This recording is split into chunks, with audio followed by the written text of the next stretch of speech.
Rector ناسٹ، students, میرے وزیر،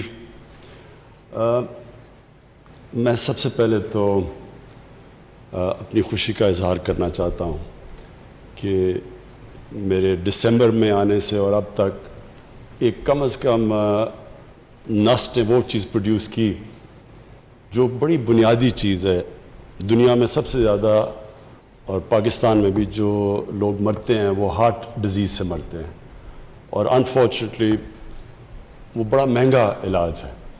تو اس کی ایک تو آپ نے یہ جو آج سٹینٹس لوکلی پروڈیوس کیے اور جو اس کی بہت بڑا پرائس ڈفرینشیل ہے، ایک تو یہ کام کیا کہ آپ نے ہمیں ہمارا فارن ایکسچینج بچایا، اور دوسرا کہ موقع دیا کہ اور زیادہ غریب مریضوں کا جن کو ہارٹ ڈیزیز ہے ان کا ہم علاج کر سکیں۔ تو یہ بہت خوش آئند چیز ہے۔ میں دو چیزیں پہلے کہنا چاہتا ہوں اور اسٹوڈنٹس آپ سے اس کے بعد جو میں آپ سے جو بات کرنا چاہتا ہوں ہیومن پوٹینشیل پہ، یہ سب کچھ ریلیٹڈ ہے۔ جو پرابلم پاکستان کا سب سے بڑا پرابلم میں فیس کرتا ہوں وہ ایک مائنڈ سیٹ ہے۔ تبدیلی پہلے ذہن کے اندر تبدیلی آتی ہے، پھر زمین پہ آتی ہے۔ ہمارا جو مائنڈ سیٹ جب سے یہ 2 سال میں دیکھ رہا ہوں، جو ہمارے گورنمنٹ کے ادارے بن چکے ہیں، جس طرح ہماری گورنمنٹ فنکشن کرتی ہے، وہ ایک بالکل کوئی کنیکشن نہیں ہے کہ پاکستان نے جانا کس طرف ہے، گورنمنٹ کا کیا رول ہے، گورنمنٹ کے ڈفرینٹ اداروں کا آپس میں کیا کوآرڈینیشن ہونی چاہیے، یہ سب کچھ فریکچر ہو چکا ہے۔ اور اس کی سب سے بڑی وجہ یہ ہے کہ جو ایک نیشن اپنا ویژن طے کرتی ہے کہ ہم نے جانا کدھر ہے، وہ ویژن بلر ہو چکا ہے، اس میں کلیئرٹی نہیں ہے۔ اور جب اس میں کلیئرٹی نہ ہو تو جو پھر ایک گورنمنٹ کے ادارے ہیں ان کے اندر بھی پھر کلیئرٹی نہیں رہتی۔ دیکھیں سب سے بڑا پرابلم ہمارا اس وقت کیا ہے، جو اگر میں ایک پرابلم بتاؤں جو سب سے بڑا ہمارا پرابلم یہ ہے کہ کبھی بھی کوئی ملک آگے بڑھ ہی نہیں سکتا جس کی جب 2 سال پہلے ہمیں گورنمنٹ ملی تو 60 ارب ڈالر کی اس کی امپورٹس ہوں اور اس کی ایکسپورٹس 20 ارب ڈالر کی ہوں، اور 20 ارب ڈالر بھی 25 ارب ڈالر سے 20 ارب ڈالر پہ آئی ہو، یعنی امپورٹ کم ہو گئی، ایکسپورٹ کم ہو گئی ہو پہلے سے۔ کوئی دنیا میں ملک ترقی نہیں کر سکتا کیونکہ آپ کی ویلتھ جنریشن ہی نہیں ہوتی۔ جب آپ کے ملک سے زیادہ ڈالرز باہر جا رہے ہوں اور ملک میں کم ڈالرز اندر آ رہے ہوں تو ملک کبھی ہمیں خوشحال ہو ہی نہیں سکتا۔ ہر تھوڑی دیر کے بعد ہمیں آئی ایم ایف کے پاس چلے جانا پڑتا ہے۔ کیوں آئی ایم ایف کے پاس جاتے ہیں؟ کہ ہمارے پاس ڈالر کی کمی ہو جاتی ہے، ہمارے ریزروز ختم ہو جاتے ہیں۔ ریزروز نے ختم ہونا ہی ہے جبکہ آپ 40 ارب ڈالر ٹریڈ گیپ جس ملک میں ہو، وہ پریشر تو ریزروز پہ پڑے گا، فورن ایکسچینج ریزروز پہ۔ جب ریزروز کم ہوں گے روپیہ گرنا شروع ہو جائے گا، جب روپیہ گرے گا تو مہنگائی آئے گی، کیونکہ ساری چیزیں جو ہم امپورٹ کرتے ہیں، تیل ہے، جو گیس، جو بنیادی جو پھر ٹرانسپورٹ میں جاتی ہیں، جو بجلی بنانے میں جاتی ہیں، سب مہنگی ہو جاتی ہیں۔ پام آئل امپورٹ کرتے ہیں ہم، گھی مہنگا ہو جاتا ہے، دالیں آج کل امپورٹ، وہ سب مہنگی ہو۔ جب آپ کا روپیہ گرتا ہے تو وہ ملک غریب ہوتا جاتا ہے۔ تو سب سے پہلی چیز یہ کہ اگر ہم نے ملک کو ڈیولپ کرنا ہے تو زیادہ ڈالرز کو اندر آنا چاہیے ملک کے بنسبت باہر جانا چاہیے۔ تو چائنا کی جو ڈیولپمنٹ ہوئی ہے وہ کیوں ہوئی؟ کیونکہ چائنیز لیڈرشپ نے کانشیسلی فیصلہ کیا کہ ہم نے اپنی ایکسپورٹس کو ترجیح دینی ہے، اور انہوں نے جیسے جیسے اپنی ایکسپورٹس بڑھاتے گئے ان کی دولت بڑھتی گئی، اور انہوں نے ایک گورنمنٹ، پھر ساری جو گورنمنٹ تھی اس ساری گورنمنٹ کا کام تھا ایکسپورٹس بڑھانا، اپنے اندر ملک میں زیادہ ڈالرز لے کے آنے۔ جب ترکی میں پرائم منسٹر اردوغان آئے، تب پرائم منسٹر تھے، تو ترکی کا بالکل ہمارا حال تھا۔ وہاں بھی ان کو ہر تھوڑی دیر کے بعد آئی ایم ایف کے پاس جانا پڑتا تھا، ادھر بھی ان کی ڈیموکریسی ڈسرپٹ ہوتی رہتی تھی۔ تو پرائم منسٹر اردوغان نے جو ترکی کی تبدیلی لے کے آئے، انہوں نے پلان کر کے اپنی ایکسپورٹس بڑھائیں. سارے ملک کو لگایا کہ بار بار انہوں نے کہا کہ ہماری, میں نے خود ان کی تقریریں سنی کہ ہماری 3 ٹاپ پرائیورٹیز ہیں, ایکسپورٹس, ایکسپورٹس اور ایکسپورٹس. تو ہم نے تو کبھی کسی سے یہ نہیں سنا کہ آج اگر ہمارا وہ ملک جو سب سے 60s کے اندر ایکچولی ہماری ایکسپورٹس بڑھ رہی تھی, 60s کے اندر پاکستان کا ڈائریکشن ٹھیک تھا, انڈسٹریلائز ہو رہا تھا پاکستان, لیکن 70s کے اندر ایک ڈفرینٹ مائنڈ سیٹ آ گیا, وہ بھی کنفیوز مائنڈ سیٹ کہ سوشلزم, اسلامک سوشلزم, اس کے اندر انہوں نے 22 فیملیز کا نام لے لیا کہ جی ساری دولت 22 فیملیز کے پاس چلی گئی ہے. تو اس کا مقصد یہ ہونا چاہیے تھا کہ 22 فیملیز سے ری ڈسٹریبیوشن کرواتے ہیں, اس کا جو بھی پروفیٹیرنگ کو ختم کر کے پروفٹ میکنگ کو اٹریکٹیو کرتے تاکہ اور انویسٹر آتے, 22 کی جگہ اور فیملیز ہو جاتی. لیکن وہ پیسہ جو ان سے ویلتھ کریشن ہوتی وہ پھر نیچے جاتی, تو نیچے سے لوگوں کو اوپر اٹھاتے, جو چائنا نے کیا. بدقسمتی سے وہ مائنڈ سیٹ آ گیا, نیشنلائزیشن آ گئی, ہماری جو ساری انڈسٹرائز ہو رہا تھا پاکستان اس کو چوک کر دیا, اور آج تک پاکستان اس مائنڈ سیٹ سے نہیں نکلا. تو یہ جو آپ نے, یہ ایک بڑا اچھا سٹیپ ہے کہ ہم نے فیصلہ کیا کہ ہم اپنے سٹینڈز بنائیں گے. ہم ان دنیا میں کم ملک ہیں جو کہ اپنے آپ سٹینڈز بنا رہے ہیں, اور ایکچولی جو ملک نیوکلیئر ٹیکنالوجی ڈیولپ کر سکے تو اس کے لیے تو اور بہت چیزیں آسان ہونی چاہیے تھی, لیکن یہ فریکچر تھا. ہماری ڈیفنس پروڈکشن کئی دفعہ ایک جو نیوکلیئر ٹیکنالوجی ڈیولپ کر رہی تھی اس کی کوئی پرائیویٹ سیکٹر سے کنیکشن نہیں تھی. امریکہ کے اندر جو ساری گروتھ ہوئی ہے پرائیویٹ سیکٹر میں وہ کنیکٹ ہوئی ہے ان کی ڈیفنس پروڈکشن سے, اور ملے ہوئے ہیں وہ اکٹھے, تو وہ پاس آن کرتے ہیں ایک دوسرے سے, گین کرتے ہیں. تو ہمارا کوئی کنیکشن نہیں تھا.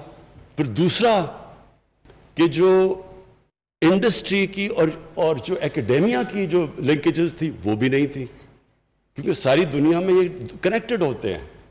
آکسفورڈ یونیورسٹی میں انڈسٹریز کنیکٹڈ ہوتی ہیں ویریس کالجز سے اور فیکلٹیز سے, اور اسی طرح پھر وہ دونوں ایک دوسرے کو بینیفٹ کرتی ہیں. یہاں ہم گریجویٹس پروڈیوس کرتے ہیں, بیچارے بے روزگار پھر رہے ہوتے ہیں کیونکہ کنیکشن ہی نہیں ہے ان کا انڈسٹری کے ساتھ یا جو پاکستان کی نیڈز ہیں. تو یہ بھی دوسری چیز بہت صحیح ڈائریکشن کے اوپر آپ نکل گئے, کیونکہ جس طرح فواد چودھری نے کہا, اصل چیز تو ایک ملک کبھی بھی صرف کاٹن بیچ کے, یا جس طرح ملیشیا ایک وقت پہ پرائمری پروڈکٹس ربر اور ٹن بیچ رہا تھا, اس سے تو کبھی وہ ایک قوم نہیں اوپر جا سکتی. قوم تو جب ویلیو ایڈ کرتی ہے اپنے پروڈکٹس پہ تو تب اوپر جاتی ہے. تو چھوٹا سا سنگاپور اگر اس کی 300 ارب ڈالر سے زیادہ ایکسپورٹس ہیں اور ہم 22 کروڑ کے لوگ اور ہماری 25 ارب ڈالر کی اگر ایکسپورٹس بھی ہیں, تو اس میں ایک بڑا غلط ڈائریکشن پہ پاکستان نکلا ہوا تھا. تو اب یہ اس کو ڈائریکشن کو ٹھیک کرنا ہے اور مائنڈ سیٹ کو ٹھیک کرنا ہے. جو ہمیں چیلنج آ رہا ہے گورنمنٹ ڈپارٹمنٹس کو بتانا ہے کہ آپ کا کام ہے کہ اس ڈائریکشن پہ جو بھی ایکسپورٹ انڈسٹری جو بھی ایکسپورٹس کی طرف جا رہا ہے, جو انڈسٹریلائز کر پاکستان کو کرنا چاہتا ہے, ویلتھ کریشن کی طرف جاتا ہے, ساری گورنمنٹ ڈپارٹمنٹس اس کی مدد کرنی چاہیے. ایف پی آر کو مدد کرنی چاہیے. جو باقی ہماری جتنے بھی جو جس کو ریڈ ٹیپ کہتے ہیں, وہ بجائے ان کی مدد کرنے کے رکاوٹیں ڈال دیتے ہیں ان کے راستے میں, کیونکہ مائنڈ سیٹ ابھی تک وہی سوشلسٹ مائنڈ سیٹ ہے کہ پروفٹ میکنگ کو کرائم سمجھا جاتا ہے. وہ 70s میں مجھے ابھی بھی یاد ہے کہ جو 70s کے پولیٹیشنز تھے ان میں ایک ہمارے ساتھ بھی آئے, ہم نے جب پارٹی شروع کی تو مجھے وہ یاد ہے وہ اپنی تقریر شروع ہی کرتے تھے جاگیردار کو پہلے برا بھلا اور اس کے بعد سرمایہ کار کو برا بھلا. تو اگر سرمایہ کاری نہیں ہوگی, انویسٹمنٹ نہیں ہوگی, تو ملک آگے کیسے بڑھے گا, ویلتھ کریشن کیسے ہوگی. جو ہمارا گورنمنٹ کی جو ہم کوشش کر رہے ہیں, آپ مائنڈ سیٹ چینج کر رہے ہیں کہ ویلتھ کریشن, ایک ملک کے اندر انویسٹمنٹ ہو, بزنس چلے, باہر سے لوگ آئیں. جو ہمارے سب سے بڑا پاکستان کا ساسا اوورسیز پاکستانی, لوگ اس چیز کو سمجھتے نہیں ہیں کیونکہ لوگوں کا انٹریکشن ان سے نہیں ہے. میرا سب سے پرانا انٹریکشن اوورسیز پاکستانی سے, جب میں کرکٹ کھیلتا تھا تب میں جب دنیا میں جاتا تھا تو پاکستانی آتے تھے جو وہاں باہر بیچارے، وہ سب سے زیادہ پیٹریوٹک پاکستانی ہے. وہ جب باہر جاتا ہے ملک، جب باہر کے معاشرے میں جب وہ رہتا ہے تو اس کو اپنے ملک کی زیادہ قدر ہو جاتی ہے. اور خاص طور پہ اب جو اسلاموفوبیا ہے باہر، ان کو تو اور زیادہ قدر ہے پاکستان کی. ہم تو وہ خوش قسمت ملک ہیں، اگر ہم اپنی انوائرمنٹ ٹھیک کر دیں، اگر ہم ریسیپٹیو ہو جائیں، تو سب سے زیادہ اس ملک کو جو بینیفٹ کرے گا وہ اوورسیز پاکستانیز ہیں. ان کا سکلز ہیں، ان کے پاس ہر چیز میں ایکسپرٹیز بیٹھی ہوئی ہے باہر، زبردست انٹرپرینرز باہر بیٹھے ہوئے ہیں، ہر ایریا میں پروفیشنلز بیٹھے ہوئے ہیں. ہم نے صرف ایک ملک میں ماحول پیدا کرنا ہے تاکہ وہ واپس آئے. اور بدقسمتی سے جب ہماری گورنمنٹ شروع میں آئی تو مجھے بڑی افسوس ہوا کہ ہم وہ ماحول نہیں پیدا کر پائے. ایک دم آ گیا کہ جی یہ ڈیول نیشنل ہے، یہ تو جس طرح کوئی غدار ہو گیا. بھئی وہ ڈیول نیشنل کیوں بنا ہے؟ کیونکہ پاکستان کا بدقسمتی سے ہم نے اپنی فارن پالیسی اتنی بری طرح کنڈکٹ کی، ہمارا امیج اتنا برا تھا کہ ہر پاسپورٹ ٹریول کرنا مشکل ہو گیا تھا. تو ہم ان کو اس چیز پہ یہ نہ سمجھے، وہ لوگ ترستے ہیں پاکستان کے لیے، اور ان کے لیے صرف ہم نے ان کے لیے ہم نے صرف ایک انوائرمنٹ کریٹ کر دی ہے.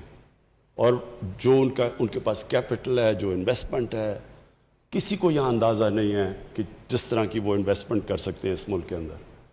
اس کے بعد ہماری جو لنکیج ہے چائنا کے ساتھ، وہ ہمارے لیے بہت بڑی، اس ملک کے لیے بہت بڑا ایسٹ ہے. لیکن نمبر 1 ہمارا ایسٹ اوورسیز پاکستانی ہے. اور اس کے لیے پھر سے میں کہتا ہوں کہ ساری گورنمنٹ ڈپارٹمنٹس کو ہم جو اب کوشش کر رہے ہیں مائنڈ سیٹ چینج کرنے کا، کہ جب تک ہم اس ملک میں اپنی ایکسپورٹس بڑھائیں گے نہیں، جب تک کہ ہم یہ جو سٹینٹس امپورٹ سبسٹیوشن نہیں کریں گے، اپنے ڈالرز نہیں بچائیں گے، جب تک ہمارے پاس ایک ڈالر کا سرپلس نہیں ہوگا، ہم تو پھر اسی وشس سائیکل میں ہر تیسرے سال کے بعد IMF کے پاس جانا پڑے گا، کیونکہ ہماری امبیلنس ہو جائے گا، ٹریڈ امبیلنس یا کرنٹ اکاؤنٹ امبیلنس. اچھا جی، میں آپ کیونکہ مجھے موقع کم ملتا ہے آج کل اسٹوڈنٹ سے بات کرنے کا، تو یہ بڑا ضروری ہے میں آپ سے جو اپنا یہ ایکسپیرئنس شیئر کروں، کیونکہ میرے پاس شاید وہ ایکسپیرئنس ہے جو دنیا میں بڑے کم پاکستانیوں میں بہت کم لوگوں میں ہے، کہ دونوں ایک پاکستان کا ایکسپیرئنس اور ایک پھر میری بڑی ایک طویل عرصہ گزارا مغربی معاشرے میں، اور اس کو بڑا کلوزلی اندر سے اس کو آبزرو کیا.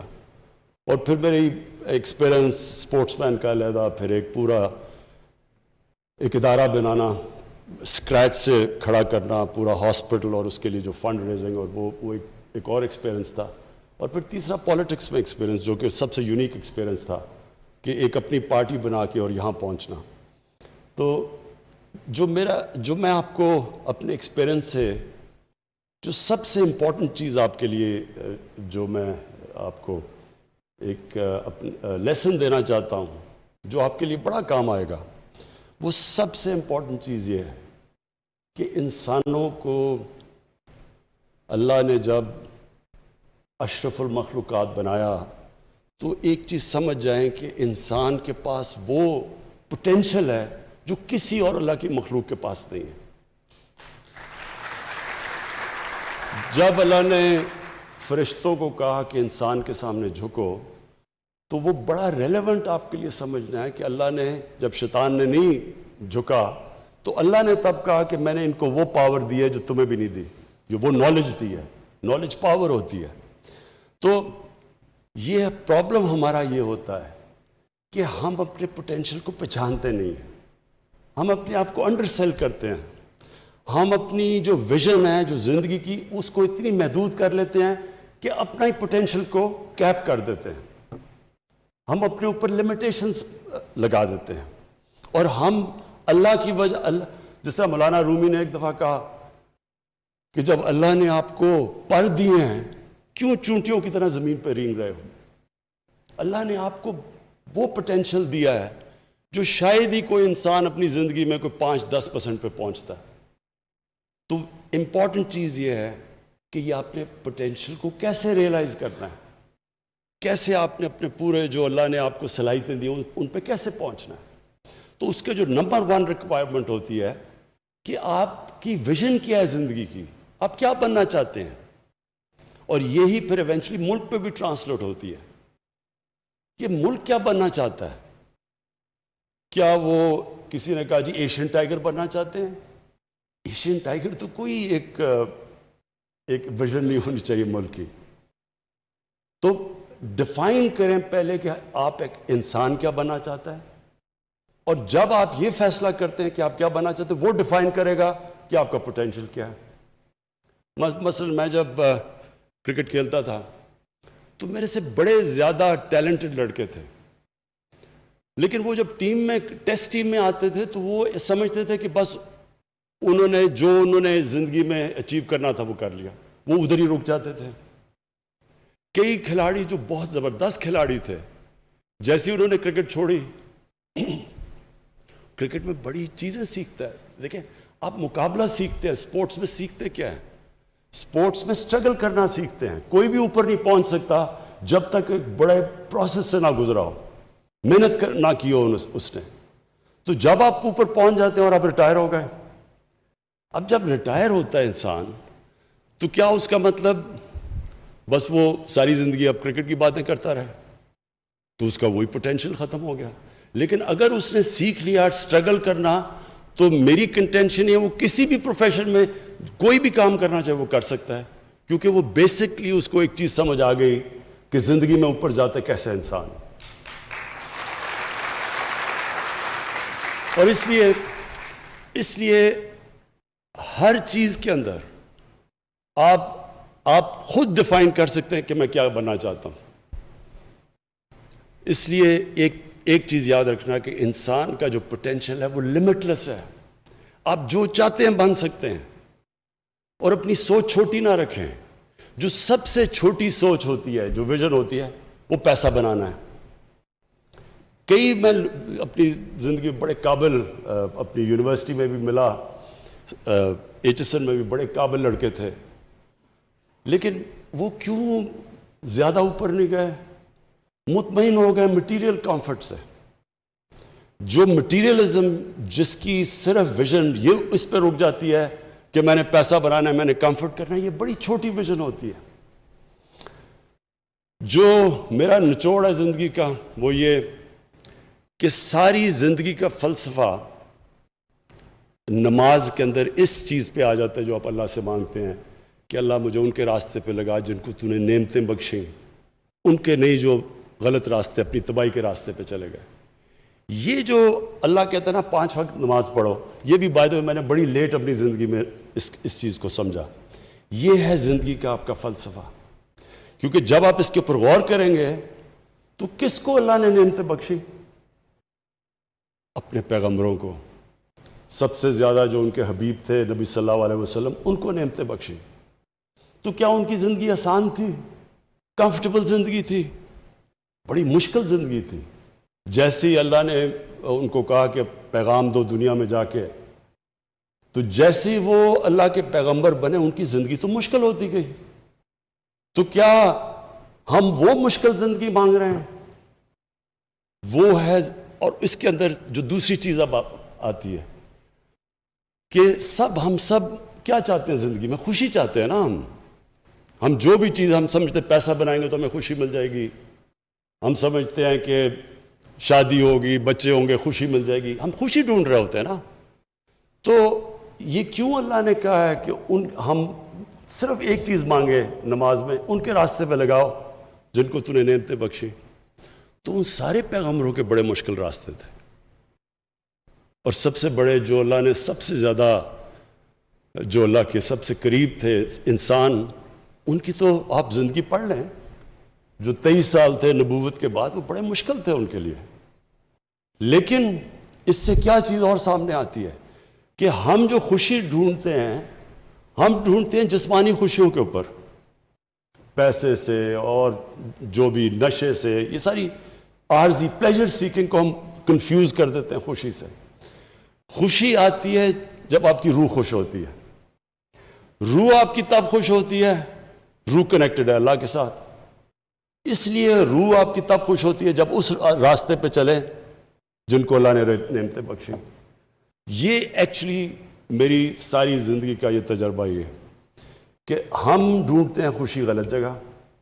ہم جب شروع میں یہاں فلمیں دیکھتے تھے، ویسٹرن فلمیں، جب میں پہلی دفعہ انگلینڈ گیا تو ہماری عجیب عجیب کانسیپٹ تھے خوشی کے، کہ خوشی کیا ہے، ہم یاٹ پہ جا رہے ہیں سمندر میں، یہ بڑی خوشی ہے جناب. بیچ پہ وہ ہم تو یہ دیکھتے تھے نا، ہم نے تو فلموں میں دیکھا ہوتا.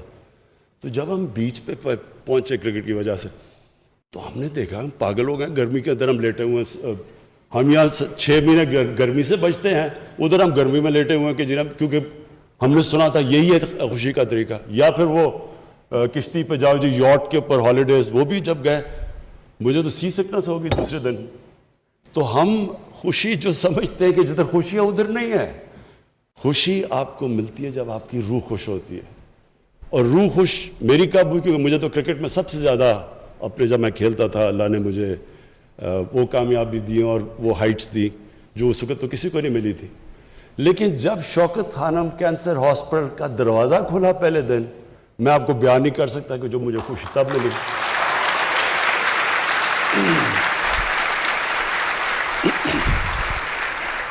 کہنے کا میرا مقصد یہ ہے کہ دیکھیں خوشی اللہ دیتا ہے، کیونکہ آپ کی روح جب خوش ہوتی ہے اس کا مطلب آپ صحیح راستے پہ ہیں. تو یہ یاد رکھیں کہ یہ جو ہم سارا وقت خوشی ڈھونڈتے ہیں وہ سارا فلسفہ ادھر ہے کہ اللہ ان کے راستے پہ لگا جن کو تو نے خوشیاں دی، ان کے نے جو غلط راستے پہ چلے گئے. یہ آپ کو قرآن بار بار کہتی ہے کہ سوچو، ڈیلیبریٹ کرو، جائزہ لو، اپنی زندگی کا دیکھو. ہر جگہ اللہ کے اشارے ہیں. جتنا آپ اس کے اوپر کانسنٹریٹ کریں گے کہ وہ آپ کو شو کرے گا کہ آپ کا راستہ کیا ہے، جو آپ کا قبلہ کیا ہے، زندگی کا مقصد کیا ہے. 2 چیزیں سائنس آپ کو کبھی نہیں بتا سکے گی کہ اس دنیا میں آنے کا مقصد کیا ہے اور جب ہم مرتے ہیں تو اس کے بعد ہمیں کیا ہوتا ہے. اس کی صرف اور صرف آنسر اللہ نے جتنے بھی دنیا میں اپنے مذہب دیے ہیں انہی کے اندر صرف آنسر ہے. کسی سائنس میں نہیں اس کی آنسر. اور وہ اس کے اوپر وہ سارا فلسفہ ختم ہو جاتا ہے اس چیز کے اوپر کہ اللہ ان کے راستے پہ لگا جن کو تو نے نعمتیں بخشی. آپ سب کے لیے جو سب سے امپورٹنٹ چیز ہے کہ آپ کی ویژن کیا ہے. یہ ڈٹرمن کرے گا آپ کا پوٹینشیل کتنا ہوگا، کدھر تک آپ دنیا میں پہنچیں گے. نمبر 2، جتنی آپ کی بڑی ویژن، اونچی ویژن ہوگی اتنی آپ کو مشکلوں کا سامنا کرنا پڑے گا. زندگی جب آپ سٹرگل کر رہے ہوتے ہیں اور جب آپ بڑی کسی بھی ویژن کی طرف جا رہے ہوتے ہیں، کبھی اسٹریٹ لائن میں زندگی نہیں جاتی، ہمیشہ سائیکلز میں جاتی ہے. جو آپ کو آپ کی کامیابی وہ ڈپینڈ کرے گی کہ آپ دونوں اوپر اور نیچے سائیکل پہ آپ کیسے ریئیکٹ کرتے ہیں. جو اوپر کے سائیکل کے اوپر کمپلیسنٹ ہو جاتا ہے اس کا مطلب کہ اس کا نیچا سائیکل زیادہ ہو جاتا ہے. اور جو نچلے سائیکل کے اوپر جب برا وقت ہوتا ہے اس میں سیکھتا ہے، سول سرچنگ کرتا ہے، اپنی غلطیوں کا جائزہ لیتا ہے، پھر محنت کر کے پھر جب آتا ہے تو اس کا سائیکل وہ اور اوپر چلا جاتا ہے. اس طرح دنیا کی زندگی کی سٹرگل جاتی ہے.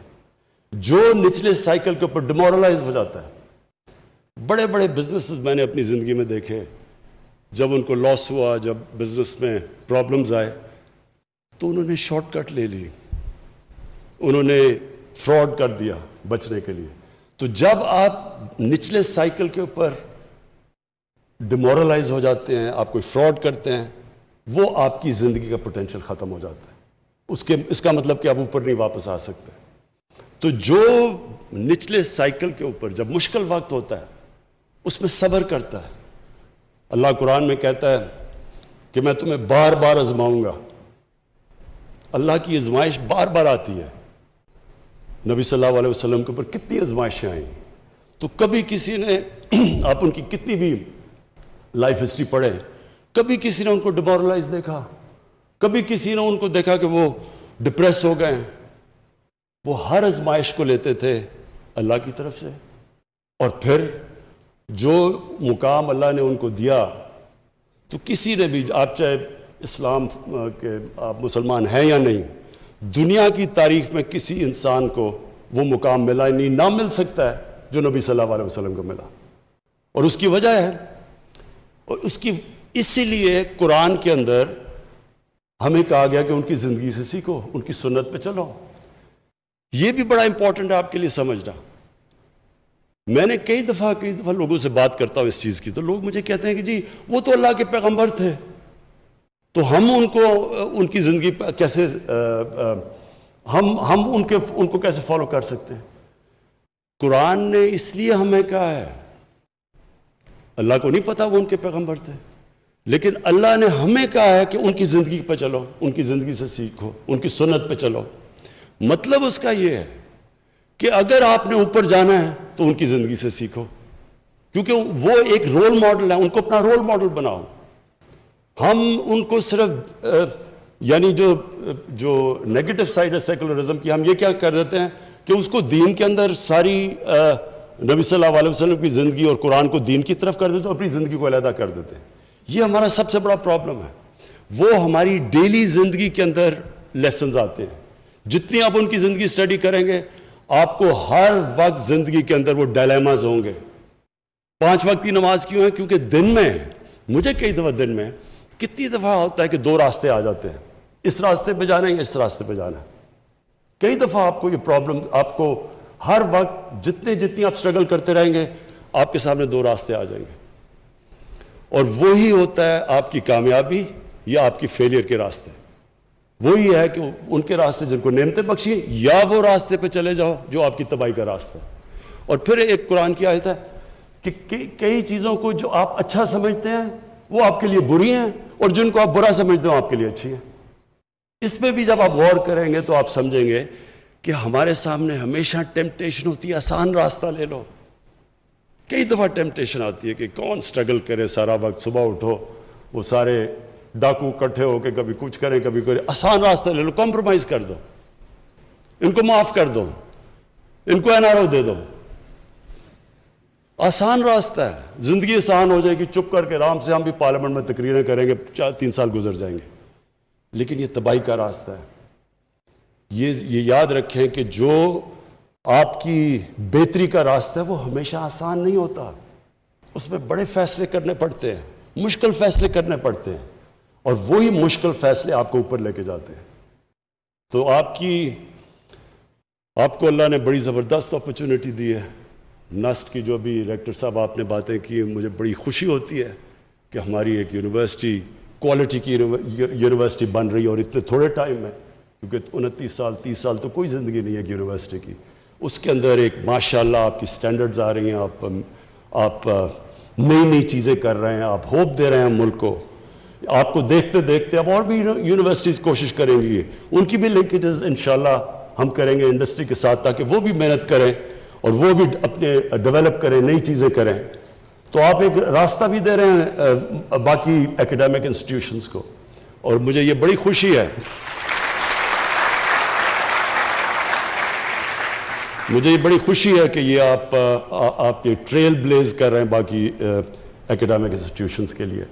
اور میں آپ کو یہ شور کرتا ہوں کہ ہماری گورنمنٹ پوری آپ کی سپورٹ کرے گی، ساری ایک ہائر ایجوکیشن کی، نالج اکانومی کی، بلکہ ایجوکیشن کی ہم پوری سپورٹ کریں گے. ہمارا جیسے ہمارے، اور انشاءاللہ ملک صحیح راستے پہ نکلا ہوا ہے، جیسے ہمارے فائنینشیل حالات بہتر ہوتے جائیں گے، جو ہم ویلتھ کریٹ کرنے کی کوشش کر رہے ہیں، جیسی ہماری ملک میں ویلتھ کریشن ہوگی، تو نمبر 1 پرائرٹی ہماری ہوگی نالج اکانومی کی طرف. اپنے ایجوکیشن کے اوپر، ہائر ایجوکیشن پہ، ریسرچ پہ ہم میکسیمم اپنی توجہ دیں، تاکہ وہ اتنا بڑا ہمارا پوٹینشیل ہے. ہمارا 2nd ینگسٹ پاپولیشن ہے، انٹرپرائزنگ لوگ ہیں ہمیں اگر ایکسپرٹیز چاہیے تو ہمارے اوورسیز پاکستانیز بیٹھے ہوئے ہیں، ہر قسم کی ہم ایکسپرٹیز اٹریکٹ کر سکتے ہیں واپس پاکستان میں. ہم نے جب شوکت خانم کینسر ہاسپٹل بنانے شروع کیا تو سب نے مجھے کہا نہیں بن سکتا، کیونکہ انہوں نے کہا ایک اسپیشلسٹ کینسر ہاسپٹل کے لیے آپ کو ایکسپرٹیز چاہیے، پاکستان میں نہیں ہے. جس طرح مڈل ایسٹ کے اندر جتنے بھی کینسر ہاسپٹلز ہیں ان کے اندر ایکسپرٹیز ساری باہر سے دنیا فارنرز آ کے کام کرتے ہیں. لیکن ہم کیوں بنا سکے؟ کیونکہ ہمارے پاس باہر ہر قسم کے ایکسپرٹس بیٹھے تھے، ڈاکٹرز بیٹھے تھے. جیسے ہم نے ان کو انوائرمنٹ دی وہ پاکستان آ گئے اور انہوں نے وہ ایک کامیاب ہاسپٹل چلا دیا، جو کہ آج دونوں شوکت خانم کو ایک انٹرنیشنل ایکریڈیٹیشن ہے جوائنٹ کمیشن انٹرنیشنل کی. یہ دنیا میں سرٹیفائی کرتے ہیں ہاسپٹلس کی کوالٹی. تو 4 پاکستان میں ہاسپٹلز ہیں جو جوائنٹ کمیشن انٹرنیشنل کے سرٹیفائڈ ہیں. 2 ان میں سے شوکت خانم لاہور اور پشاور ہے.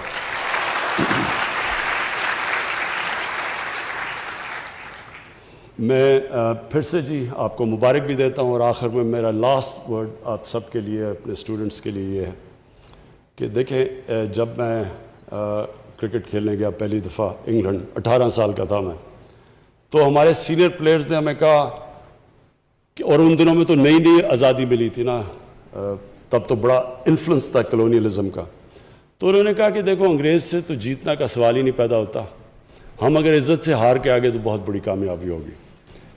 اب یہ سوچیں کہ 18 سال کا لڑکا وہ بڑے خواب دیکھ رہا تھا، اور انہوں نے آگے سے کہتے کہ جی عزت سے ہار گئے تو بہت بڑی کامیابی ہوگی. تو مائنڈ سیٹ تھا. اور وہ 10 سال تک جب میں کرکٹ کھیلتا رہا، ہماری ٹیمیں اچھی بھی ہو گئی، ہم جیتے ہوئے میچ ہار جاتے تھے کیونکہ ہمارے میں سیلف بلیف ہی نہیں تھا. ہم اپنے آپ کو بلیو ہی نہیں کرتے تھے کہ ہم جیت سکتے ہیں. اور جب اس کے بعد ہماری جو 80s کے اندر ٹیمیں آئیں، وہ اتنی اچھی ٹیمیں نہیں تھیں جو کرکٹ جانتے ہیں. 70s میں ہماری زیادہ کوالٹی کے پلیئرز تھے 80s کے بنسبت، لیکن وہ ٹیم اس لیے جیتنا شروع ہو گئی، اس کا مائنڈ سیٹ چینج ہو گیا، سیلف بلیف آ گیا کہ ہم جیت سکتے ہیں.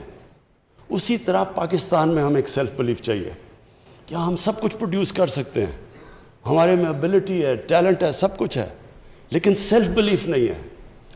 اور سیلف بلیف آپ کے انڈیویجولز کے لیے سٹرگل سے آتی ہے.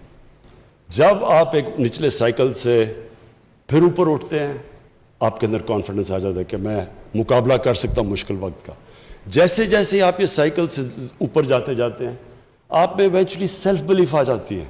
سیلف بلیف یہ ہوتی ہے کہ جو بھی مشکل آئے گی میں اس کا مقابلہ کر سکتا ہوں. اور وہ ہوتی ہیں پھر ایک وننگ سوچ آ جاتی ہے. وہ ایک قوم میں آ جائے قوم اٹھ جاتی ہے، وہ ایک انڈیویجول میں آ جائے وہ اوپر آ جاتا ہے. یہ جو ایک کرکٹ ٹیم میں آ جائے اس کو کوئی ہرا نہیں سکتا جب اس اپنے آپ اندر بلیف کرنا شروع کرتی ہے. یہ ہماری کوشش ہے کہ پاکستانیوں کا مائنڈ سیٹ چینج کریں، کہ اپنے اندر بلیو کریں کہ کوئی بھی ہم دنیا کا کوئی بھی ہمارے سامنے آئے ہم سب کا مقابلہ کر سکتے ہیں. بہت بہت شکریہ. وزیر اعظم عمران خان نسٹ میں افتتاحی تقریب سے خطاب کر رہے تھے. ان کا کہنا تھا کہ ہمارے لیے سب سے بہترین رول ماڈل حضور نبی کریم صلی اللہ علیہ وآلہ وسلم کی ذات ہے. ان کا کہنا تھا کہ بہتری کا راستہ ہمیشہ آسان نہیں ہوتا، مشکل فیصلے ہی آپ کو اوپر لے کر جاتے ہیں. ہمارے پاس راستہ ہے کہ ہم اپوزیشن کو NRO دے دیں اور 5 سال پارلیمنٹ میں آرام سے پورا کریں. NRO دینا اور سمجھوتا کرنا آسان راستہ ہے. سارے ڈاکو اکٹھے ہو جاتے ہیں کہ NRO دے دیں. وزیر اعظم عمران خان نے کہا کہ زندگی میں آگے بڑھنے کے لیے ضروری ہے کہ آپ ٹھیک راستے پر چلیں. جب آپ کوئی فراڈ کرتے ہیں تو آپ کی زندگی کا پوٹینشل ختم ہو جاتا ہے. جتنا اونچا ویژن ہوگا اتنا ہی مشکلوں کا سامنا کرنا پڑے گا. خوشی کی تعریف کرتے ہوئے بیان کیا کہ مختلف جگہوں پر مختلف مواقع پر مختلف چیزوں کو حتمی خوشی سمجھتے تھے، لیکن شوکت خانم اسپتال کا جب دروازہ کھلا اس سے وہ خوشی ملی جسے بیان نہیں کیا جا سکتا. در حقیقت حقیقی خوشی اور حقیقی کامیابی اس راستے پر چلنے میں ہے جو کہ اللہ تعالیٰ کے انعام کردہ لوگوں کا راستہ تھا.